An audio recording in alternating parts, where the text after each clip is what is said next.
यदि किसी त्रिभुज की एक भुजा के समांतर अन्य दो भुजा को काटते हुए कोई रेखा खींचे तो यह त्रिभुज की अन्य दो भुजाओं को समान अनुपात में विभाजित करती है। इसी को हम लोग बोलते हैं थेल्स प्रमेय। ठीक है, थेल्स प्रमेय या आधारभूत समानुपातिकता प्रमेय भी इसको हम लोग बोलते हैं। अगर एग्जाम में ये वाला क्वेश्चन नहीं दे के अगर थेल्स प्रमेय लिखा रहे, ध्यान दीजिएगा, अगर थेल्स प्रमेय लिखा रहेगा, लिख देगा कि सिद्ध की थेल्स प्रमेय को सिद्ध कीजिए, या नहीं तो आपसे पूछ देगा कि आधारभूत समानुपातिकता प्रमेय को सिद्ध कीजिए, तब ये वाला आपको लिखना पड़ेगा। ये चीज़ याद होनी चाहिए आपको। ठीक है, बात समझ में आ रहा है? अगर आपके एग्जाम में क्वेश्चन में ये वाला बात नहीं लिखकर सिर्फ लिख देगा थेल्स प्रमेय को सिद्ध कीजिए, या इसका दूसरा एक नाम है आधारभूत समानुपातिकता प्रमेय को सिद्ध कीजिए, तो ये वाला कथन, इसको हम लोग बोलते हैं कथन, स्टेटमेंट, ये चीज़ याद होनी चाहिए आपको। ठीक है, तो ये आप याद कर लीजिएगा क्वेश्चन। ठीक, अब हम लोग यहाँ बनाना स्टार्ट करते हैं। यहाँ कह रहा है कि यदि किसी त्रिभुज की एक भुजा के समांतर अन्य दो भुजा को काटते हुए कोई रेखा खींचे, है ना, एक त्रिभुज हम लोग बना लेते हैं यहाँ। चलिए एक त्रिभुज हम लोग ऐसे ही बना लेते हैं, नाम देते हैं ABC।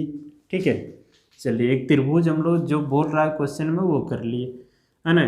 किसी त्रिभुज की एक भुजा के समांतर, कोई भी एक भुजा के समांतर, जैसे BC के समांतर एक लाइन खींच देंगे, या AB के समांतर एक लाइन इधर से खींच दीजिए, या AC के समांतर एक इधर से खींच दीजिए। लेकिन आप इधर से खींचेंगे तो ज़्यादा आसान होगा, ठीक है, समझने में। यदि किसी त्रिभुज की एक भुजा के समांतर, है ना, अन्य दो भुजाओं को काटते हुए कोई रेखा खींचे तो यह त्रिभुज की अन्य दो भुजाओं को समान अनुपात में विभाजित करती है। तो इसके समांतर एक रेखा हम लोग खींच देते हैं, क्वेश्चन के अनुसार नाम देते हैं D और E। ठीक है, तो यहाँ हम लोग लिख देते हैं, हल में दिया है, देखिए दिया तो नहीं है, लेकिन क्वेश्चन में जो बोल रहा है सिर्फ हम लोग नाम किए हैं ABC। आपके मन में हो रहा है PQR देने का तो आप दे सकते हैं। ठीक है, दिया है त्रिभुज ABC, है ना, में BC के समांतर एक अन्य रेखा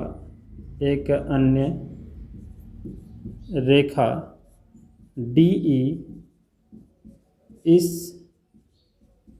प्रकार है कि, इतना सा लिख दीजिएगा कि D AB को और E AC को प्रतिच्छेद करती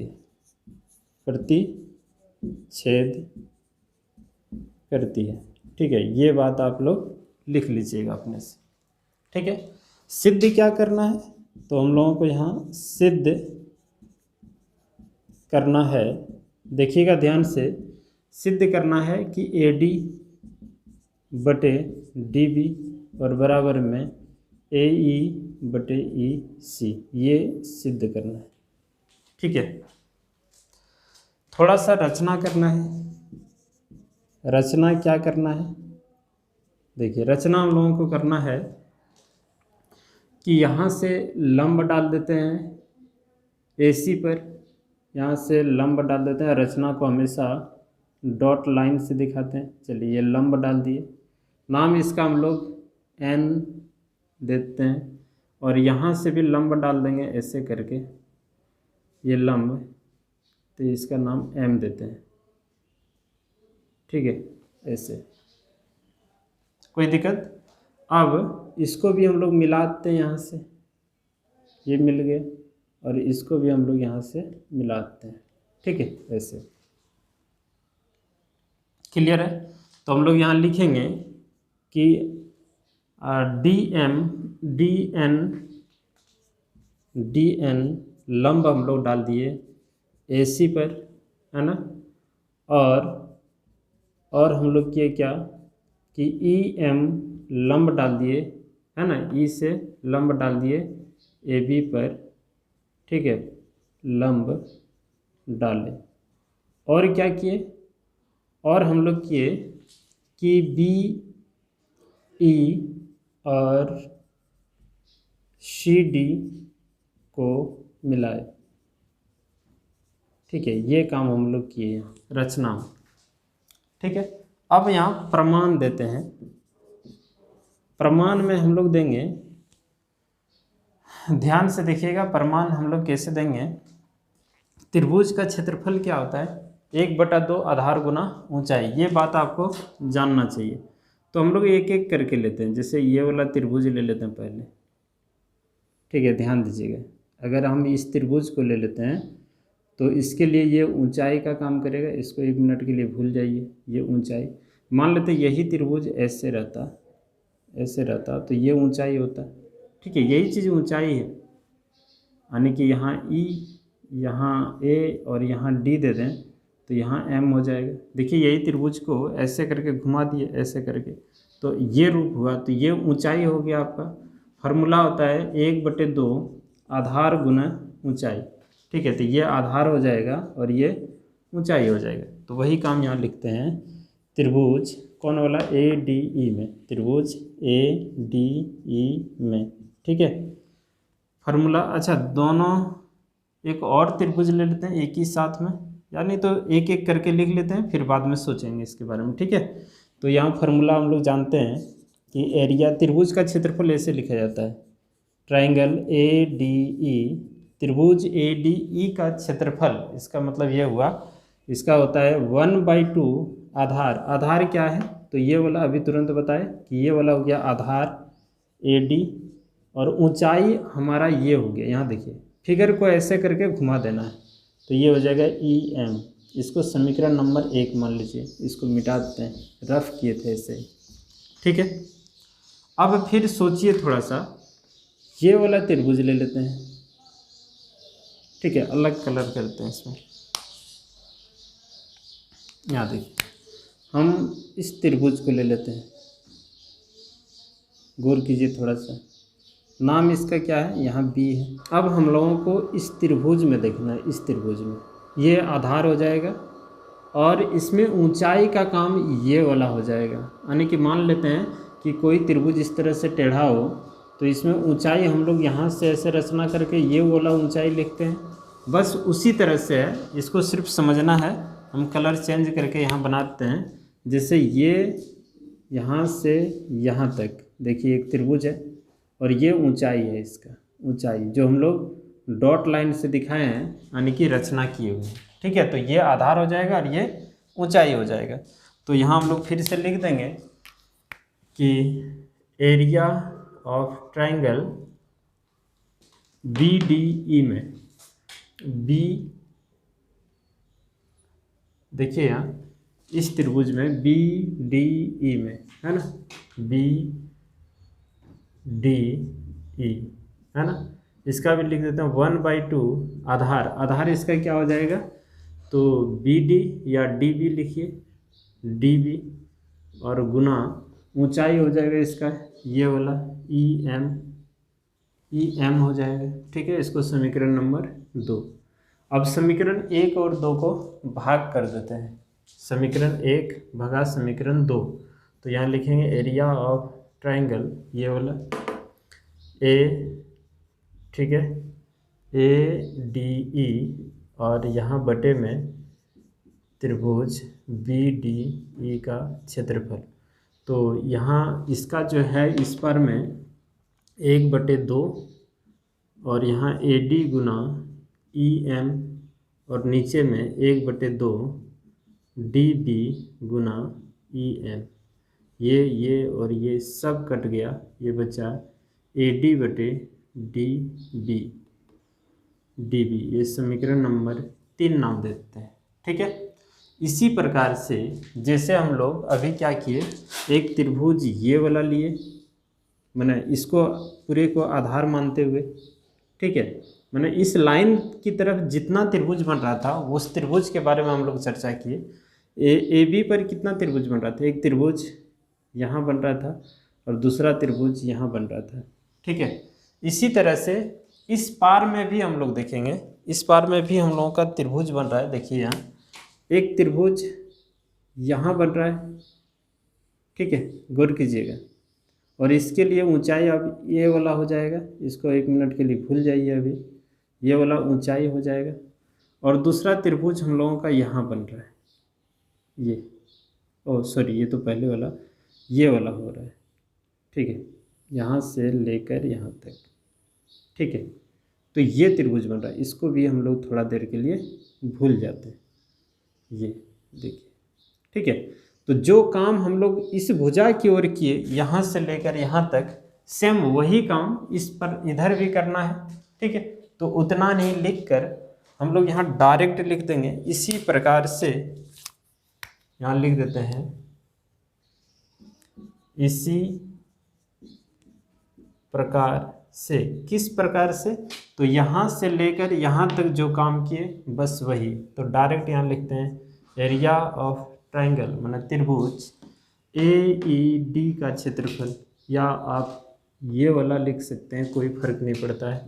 AED का क्षेत्रफल बटे त्रिभुज ये वाला यहाँ से CDE का क्षेत्रफल, CDE का क्षेत्रफल, इसका भी 1/2 आधार इसके लिए AE हो जाएगा, AE।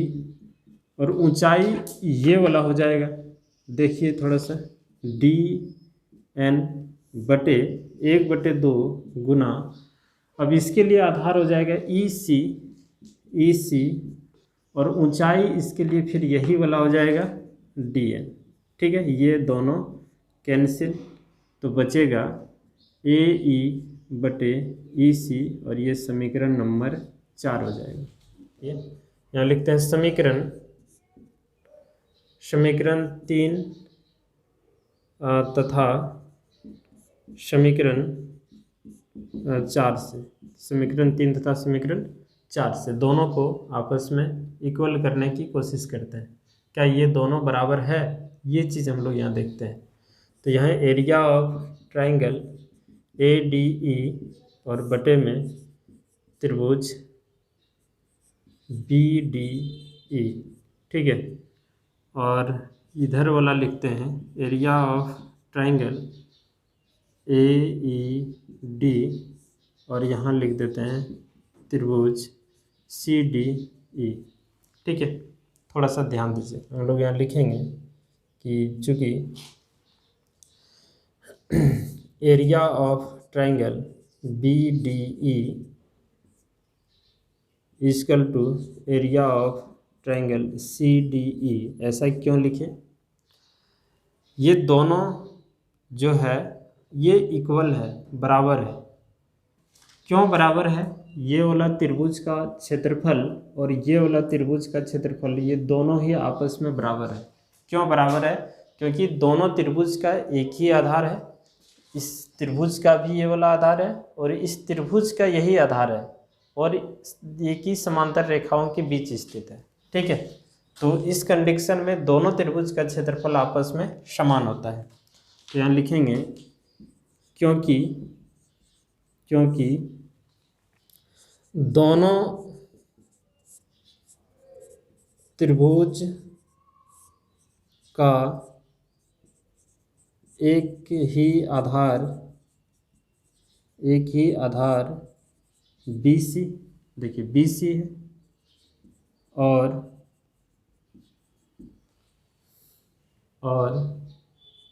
BE समांतर DE समांतर BC के बीच स्थित है, ठीक है।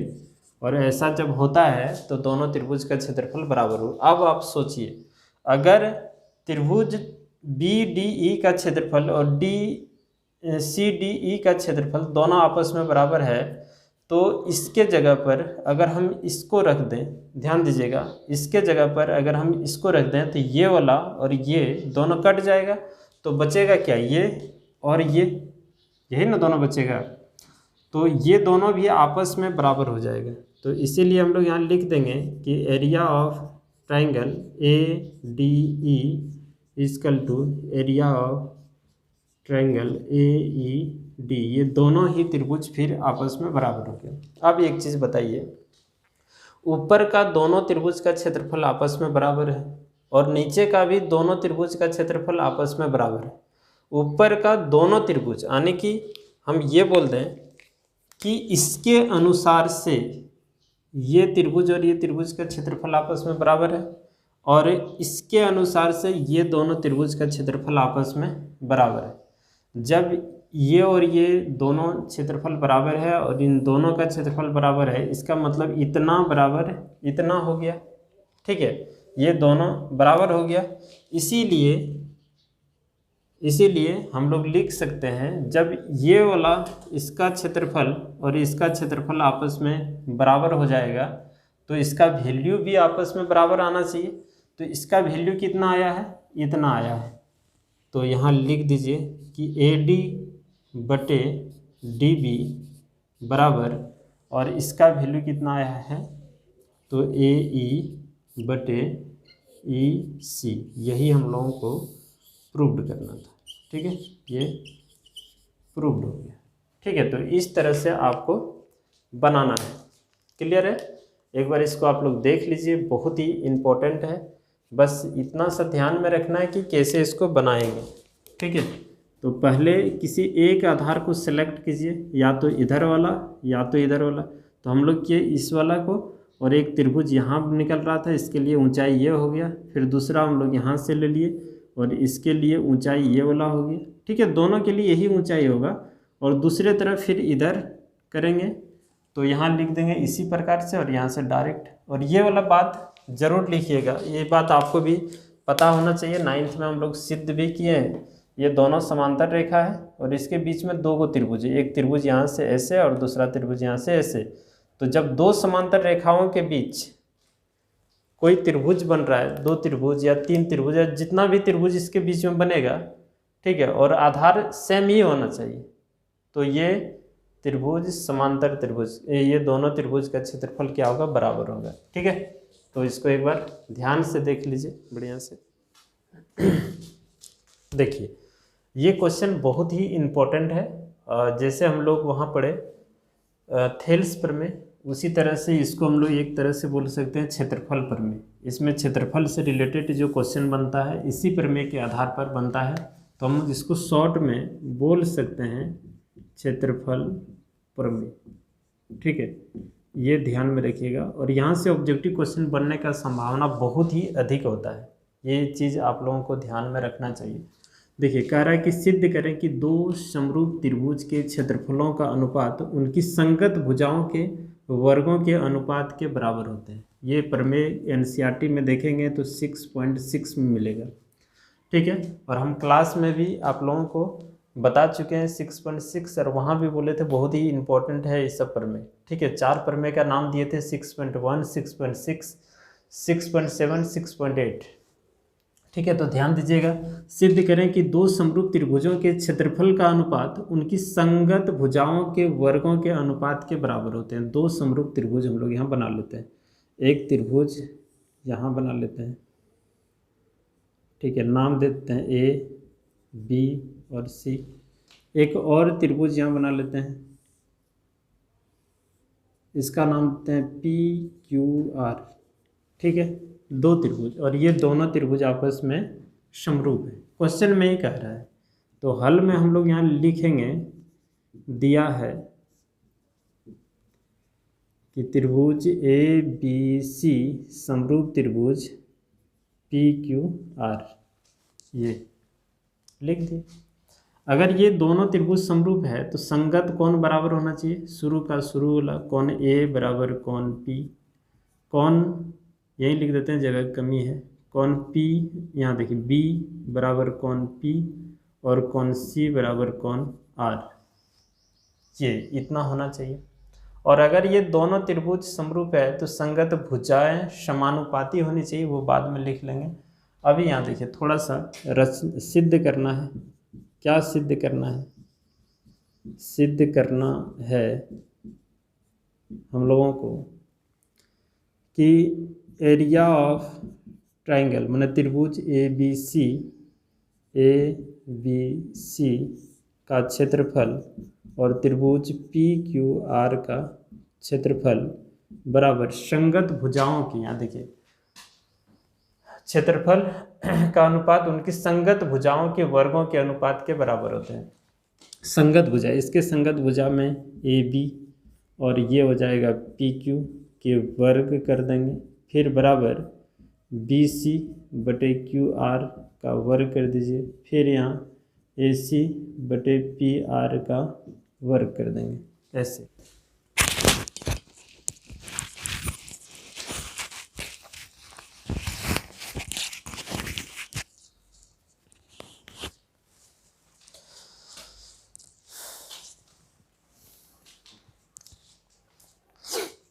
लाइट चला गया था। देखिए अब हम लोग यहाँ करेंगे, ये हम लोगों को सिद्ध करना है।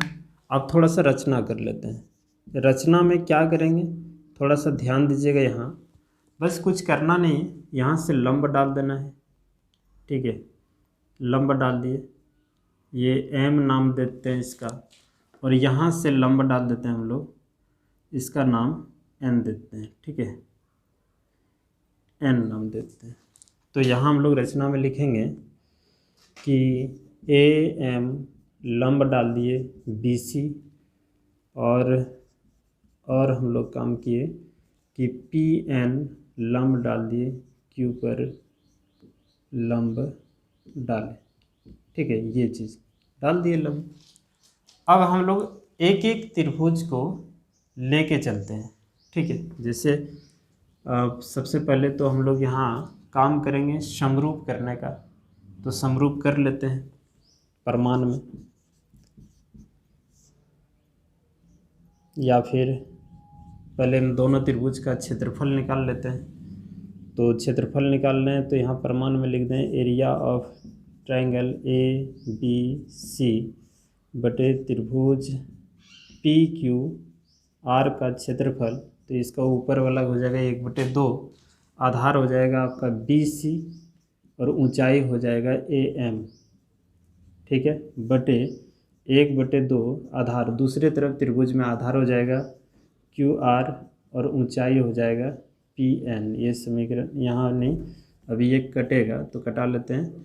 तो ये फाइनली आ गया B C Guna A M, ठीक है, बटे क्यू आर गुना पी एन। ये समीकरण नंबर 1 नाम देते हैं, ठीक है।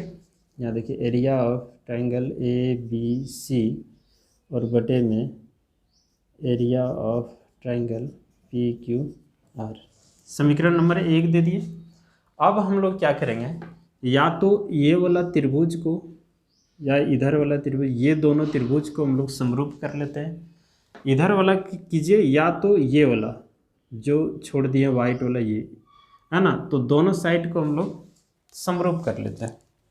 देखिए यहाँ ध्यान से यहाँ लिख देते हैं त्रिभुज ए बी एम एवं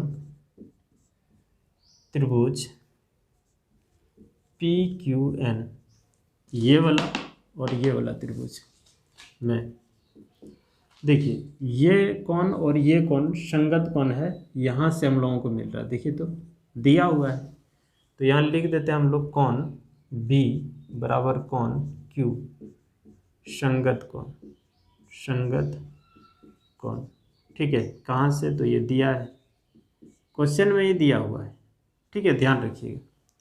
अच्छा, ये 90 डिग्री और ये भी 90 डिग्री, क्योंकि ये लंब डाले हैं तो निश्चित है कि ये 90 डिग्री है और ये कोण भी 90 डिग्री है, ठीक है। तो यहाँ कोण ए एम बी बराबर कोण पी एन क्यू, यहाँ लिख दीजिए प्रत्येक कोण 90 डिग्री, ऐसा। चलिए लिख दिए इतना। अब त्रिभुज ए बी एम समरूप हो जाएगा पी क्यू एन, कौन चीज़ से, तो ए कसौटी से, ए कसौटी से, ठीक है। ये दो त्रिभुज समरूप हो गया। अगर कोई दो त्रिभुज समरूप हो गया तो उसकी संगत भुजाएं समानुपाती होनी चाहिए। तो हम लोग लिखेंगे कि ए बी बटे ये और ये संगत है पी क्यू बराबर ये वाला और ये वाला भी संगत है ए एम बटे पी एन, ठीक है। और ये नीचे वाला भी संगत है लेकिन इसका ज़रूरत नहीं पड़ेगा। अब चाहें तो यहाँ लिख सकते हैं ये क्यू एन, ठीक है, लेकिन इसका ज़रूरत नहीं पड़ेगा, अभी इसको हटाते हैं। बस इसको समीकरण नंबर 2 नाम देते हैं क्योंकि इसका आवश्यकता पड़ेगा। अब हम लोग का क्वेश्चन में ही दिया है या फिर इसको इधर लिख देते हैं, त्रिभुज ए बी सी, पूरा त्रिभुज में ए बी सी और समरूप, देखिए समरूप त्रिभुज पी क्यू आर, ये कहाँ से, तो ये दिया है, ठीक है, क्वेश्चन में ही दिया हुआ है। तो ये दोनों त्रिभुज यदि समरूप है आपस में तो निश्चित है इसकी भी संगत भुजाएं समानुपाती होनी चाहिए। तो देखिए यहाँ कि ए बी बटे पी क्यू, ये यहाँ ही हम लोगों को लिख देना था, नहीं लिखे। ये बी सी बटे क्यू आर बराबर ए सी बटे पी आर, क्योंकि ये दिया है और हम लोग जानते हैं दो समरूप त्रिभुज रहे तो उनकी संगत भुजाएं समानुपाती होता है, आपस में सब बराबर होता है। इसका जो वैल्यू आएगा इसका भी वही आएगा, इसका भी वही वैल्यू आएगा, ठीक है। तो इतना हम लोग लिख लिए। अब इसका नाम समीकरण 3 में रख देते हैं, नाम समीकरण 3 रख दिए। अब हम लोग एक एक करके यहाँ देखते हैं, आते हैं समीकरण 1 के पास। तो यहाँ लिखते हैं समीकरण 1 से, समीकरण 1 को यहाँ उतारते हैं। त्रिभुज ए बी सी का क्षेत्रफल बटे त्रिभुज पी क्यू आर का क्षेत्रफल क्या है, तो यह बी सी बटे क्यू आर गुना ए एम बटे पी एन, बस अलग अलग कर दिए, यहाँ एक साथ था, ठीक है। तो ये वाला यहाँ उतार लिए।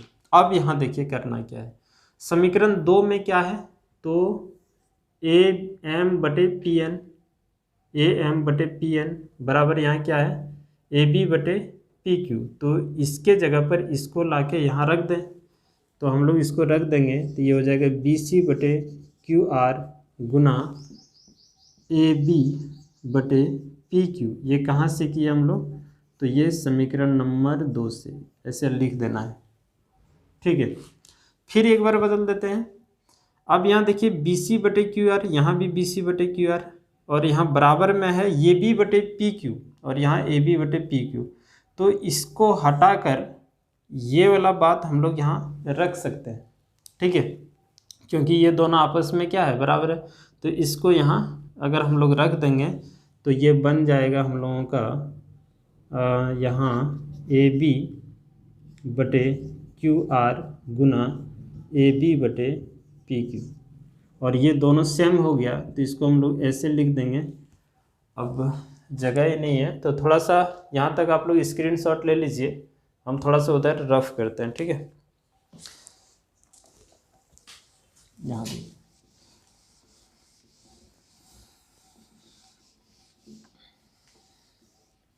ध्यान दीजिए, इतना सम हो जाना चाहिए। देखिए ये चीज़ जब ये यही ना आया, त्रिभुज इतना बराबर इतना, ये दोनों को गुना कर देंगे तो ये हो जाएगा ए बी बटे, क्या लिख दिया है, एक मिनट रुकिएगा, ए बी बटे, इसको बदलना है देखिए इतना बराबर इतना है तो ए बी बटे क्यू आर, यहाँ हम लोग लिखेंगे ए बी बटे पी क्यू, ये वाला पी क्यू, क्योंकि इतना बराबर इतना है तो ये वाला इसके जगह पर रख देंगे, इसको उठा के यहाँ रख देंगे तो सेम यही चीज़ आएगा। तो ये दोनों गुना करेंगे तो ये हो जाएगा हम लोगों का पी क्यू का होल स्क्वायर। तब हम लोगों को यहाँ मिला area of triangle A B C बटे त्रिभुज पी क्यू आर का क्षेत्रफल बराबर ए बी है ना बटे पी क्यू का होल स्क्वायर, ठीक है। तो जैसे यहाँ हम लोग चेंज किए अब थोड़ा सा गौर कीजिएगा, जैसे इस बार हम लोग इसको बदले और ये कहाँ से किए ये काम, तो ये वाला काम हम लोग समीकरण नंबर 3 से किए हैं। ये तो समीकरण 2 से किए, लेकिन यहाँ जो किए ये किए हम लोग समीकरण नंबर 3 से। ठीक है, तो ये सब भी यहाँ लिखना है आपको। ठीक है, अब यहाँ समझिएगा कि अगर हम BC को नहीं हटाते, जैसे यहाँ BC है ना, ये BC को नहीं हटाते, इसको हटाते तो इसके जगह पर ये वाला रखते, यहाँ ये वाला बात यहाँ रखते, तो हम लोगों का क्या रिजल्ट आता, BC/QR का होल स्क्वायर। उसी तरह से अब अगर हम लोगों का जैसे, अच्छा यहीं से हम लोग कर लेते हैं, उतना छोड़िए इसी जगह पर कर लेते हैं। इसको हम समीकरण चाहें तो समीकरण नंबर 4 नाम दे सकते हैं, नहीं तो ज़रूरत ही नहीं है। अब यहाँ देखिए ना, अब थोड़ा सा सोच के देखिए, यहाँ देखिए ध्यान से कि AB बटे क्या है PQ का होल स्क्वायर, और AB बटे, यहाँ देखिए AB बटे PQ की जगह है BC/QR। तो इसके जगह पर हम लोग, इसके जगह पर ध्यान दीजिए, देखिए इसके जगह पर ये वाला बात रख सकते हैं, क्योंकि इतना बराबर इतना है तो यहाँ रख देंगे, तो फिर इसका भी होल स्क्वायर हो जाएगा। तो हम लोग यहाँ लिखेंगे इसी प्रकार से, अब उतना नहीं करना है, इसी प्रकार से लिखना है, एरिया ऑफ ट्रायंगल त्रिभुज ABC का क्षेत्रफल बटे त्रिभुज PQR का क्षेत्रफल बराबर, ध्यान दीजिए इधर, ये AB/PQ का होल स्क्वायर बराबर में, अब देखिए यहाँ इतना बराबर इतना है, तो ये वाला चीज़ यहाँ रख देंगे, तो हम लोगों का हो जाएगा BC/QR का होल स्क्वायर। फिर ये वाला चीज़ यहाँ ला के रख देंगे, तो ये हो जाएगा AC/PR का होल स्क्वायर। तो ये हुआ हम लोगों का, और यही हम लोगों को प्रूव करना था। ठीक है, एक बार देख लीजिए इसको ध्यान से। देखिए हम लोगों का ये तीसरा नंबर है वर्मा गैस पेपर के आधार पर, और ये प्रमेय है कितना, तो प्रमेय है प्रमेय हम लोग यहाँ लिख देंगे 6.7 NCERT मैथ में 7 या 8 है, ऐसे ही कुछ है, देख लीजिएगा एक बार आप लोग। उसके बाद यहाँ कह रहा है सिद्ध करें कि समकोण त्रिभुज में कर्ण का वर्ग अन्य दो भुजाओं के वर्गों के योगफल के बराबर होते हैं, यानी कि इसको हम लोग दूसरा नाम पाइथागोरस प्रमेय भी बोलते हैं, पाइथागोरस प्रमेय। अगर एग्जाम में आप लोगों को दे देगा कि पाइथागोरस प्रमेय को सिद्ध करें, तो ये वाला स्टेटमेंट आपको लिखना है यहाँ से, एक समकोण, ये नहीं सिद्ध करें कि नहीं, यहाँ से लिखना है, एक समकोण त्रिभुज में कर्ण का वर्ग अन्य दो भुजाओं के वर्गों के योगफल के बराबर होते हैं। ठीक है, देखिए एक समकोण त्रिभुज यहाँ बना लेते हैं हम लोग इस तरह से। ठीक है, नाम हम लोग अपने मन से जो आ रहा वो रख दिए, कोण B को समकोण करते हैं 90 डिग्री। यहाँ लिखेंगे हल में दिया है कि समकोण त्रिभुज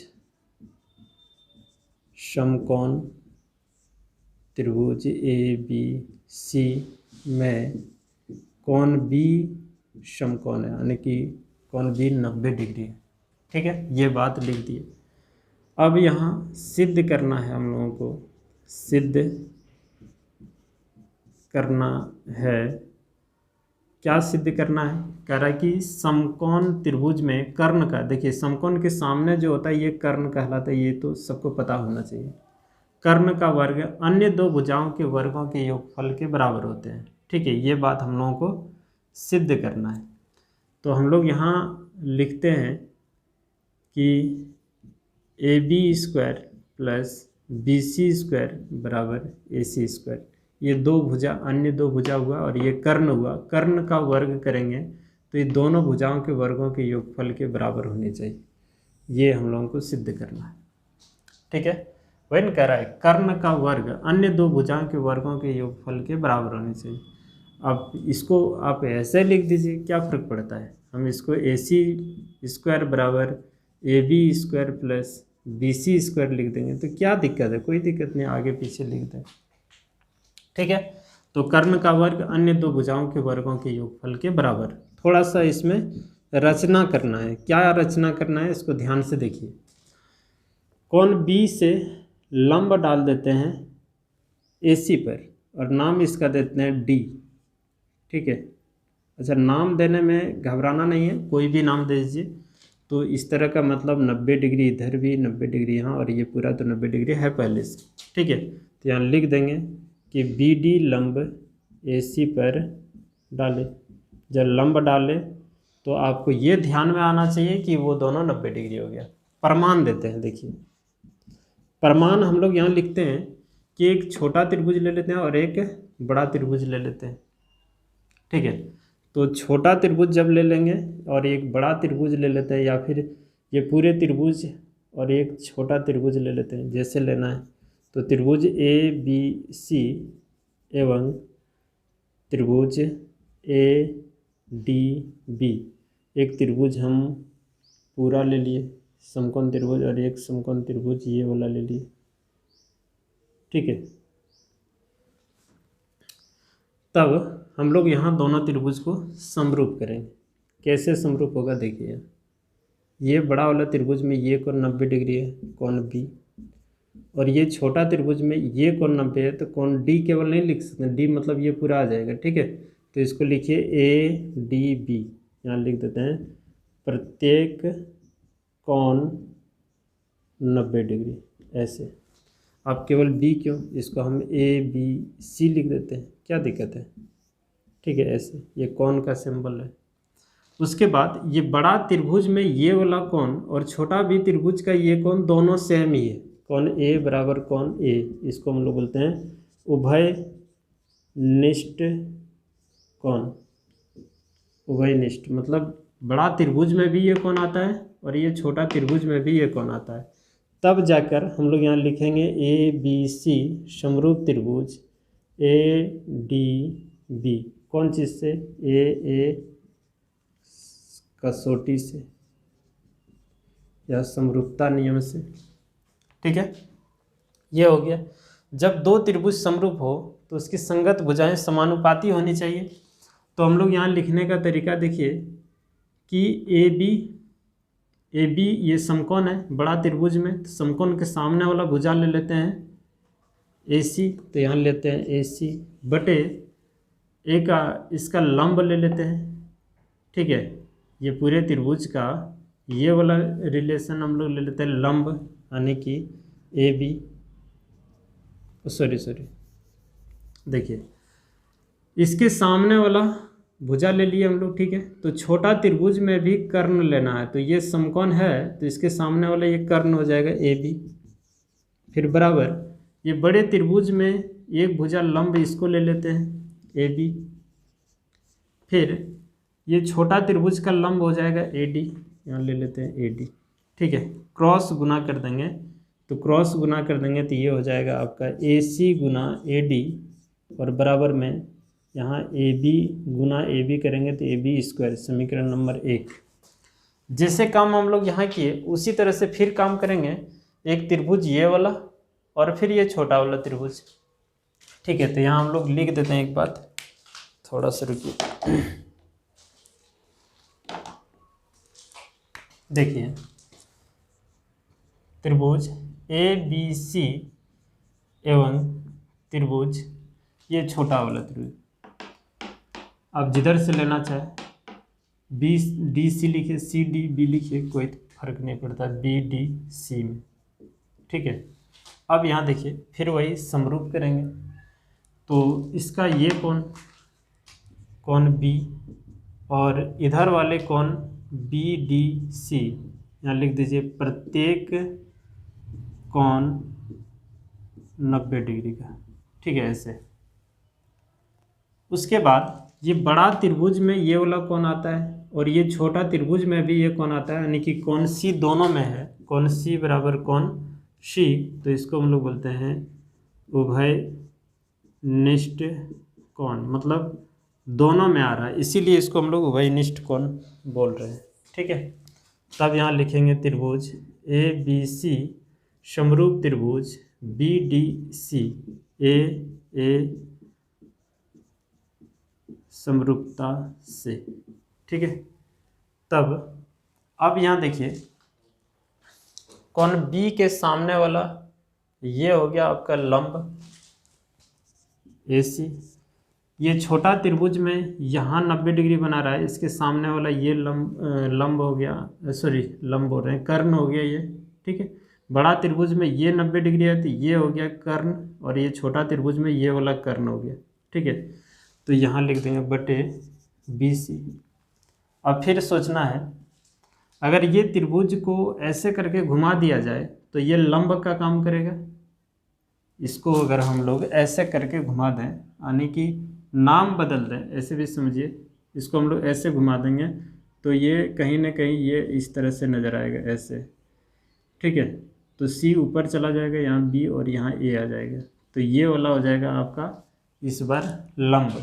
ठीक है, तो लंब हो जाएगा हम लोगों का BC, बड़ा त्रिभुज का लंब हम लोग लेंगे तो BC हो जाएगा। ठीक है, कहीं चलिए ठीक, BC लंब हो जाएगा। और छोटा त्रिभुज का लंब कौन वाला हो जाएगा, तो छोटा त्रिभुज का लंब ये कोण D कोण जो है यहाँ 90 डिग्री हो रहा है, तो ये वाला इसके लंब हो जाएगा। ठीक है, तो ये लंब हो जाएगा हम लोगों का, तो यहाँ लिख देंगे हम लोग DC। अब फिर से क्रॉस गुना कर लेंगे, ये यहाँ तो AC गुना DC और ये गुना हो जाएगा तो BC स्क्वायर। समीकरण नंबर 2 यहाँ लिखेंगे कि समीकरण 1 जोड़ समीकरण 2, समीकरण 1 और 2 को जोड़ते हैं। समीकरण 1 क्या है, AC गुना AD बराबर, सॉरी बराबर नहीं, इधर वाला लिख लिए, फिर इसको लिखते हैं जोड़ का चिन्ह देके, AC गुना DC और ये वाला लिख देंगे AB square plus BC square. ऐसे क्या इसमें कॉमन आ रहा है, तो AC कॉमन आ रहा है, यहाँ बचेगा AD जोड़ DC और यहाँ हो जाएगा AB square plus BC square.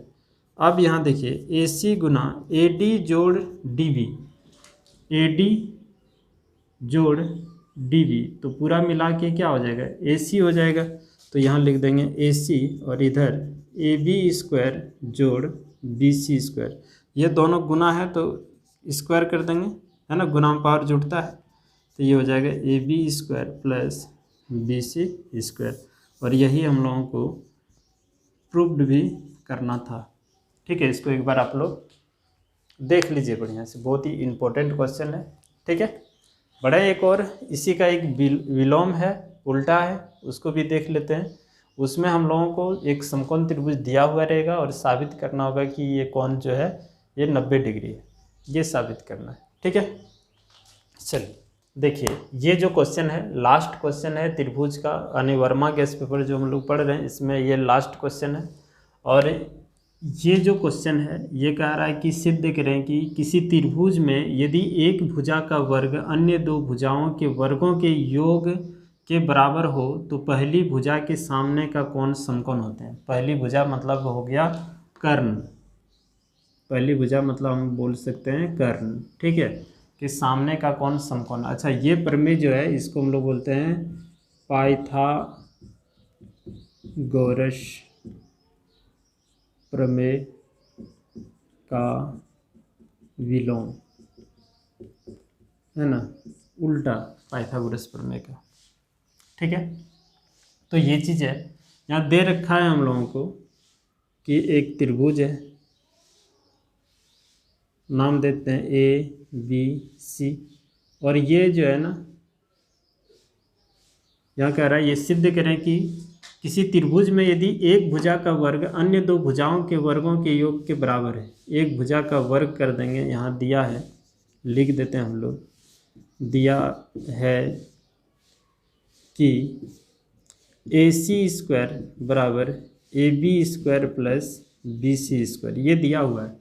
ठीक है, भले नाम नहीं यहाँ लिखा है लेकिन ये दिया हुआ है ना। त्रिभुज में यदि एक भुजा का वर्ग अन्य दो भुजाओं के वर्गों के योग के बराबर हो तो पहली भुजा माने कर्ण के सामने का कोण समकोण होता है। ये हम लोगों को सिद्ध करना है, सिद्ध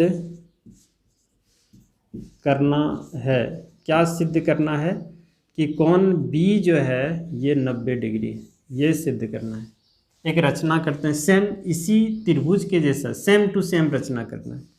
रचना यहाँ लिख देंगे कि एक रचना हम लोग कर लेते हैं ऐसे ही, इतना ही बड़ा त्रिभुज, और रचना हमेशा डॉट लाइन से करते हैं, ये भी ध्यान में रखिएगा एकदम। इसका नाम करते हैं PQR, ठीक है।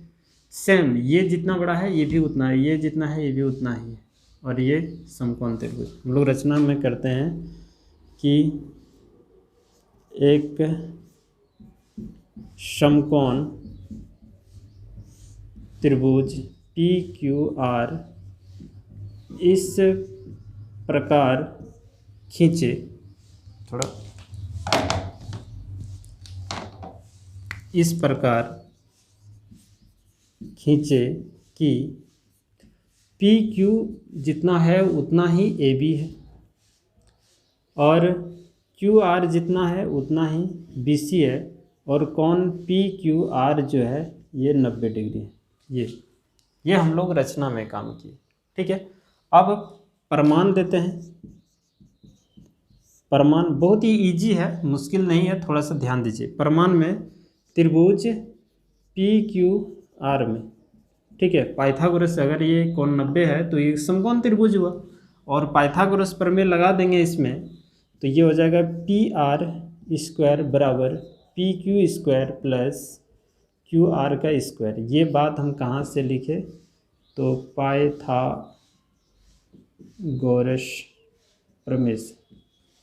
पाइथागोरस प्रमेय से ये काम हम लोग किए। अब हम लोग रचना में देख रहे हैं कि PQ बराबर AB है, तो PQ के जगह AB लगाते हैं, तो यहाँ हो जाएगा AB का स्क्वायर, और QR के जगह BC लिख देते हैं, क्योंकि ये दोनों आपस में बराबर है, ये BC²। ये कहाँ से लिखे, तो रचना से, ठीक है। ये चीज़ आपको ध्यान में रखना होगा।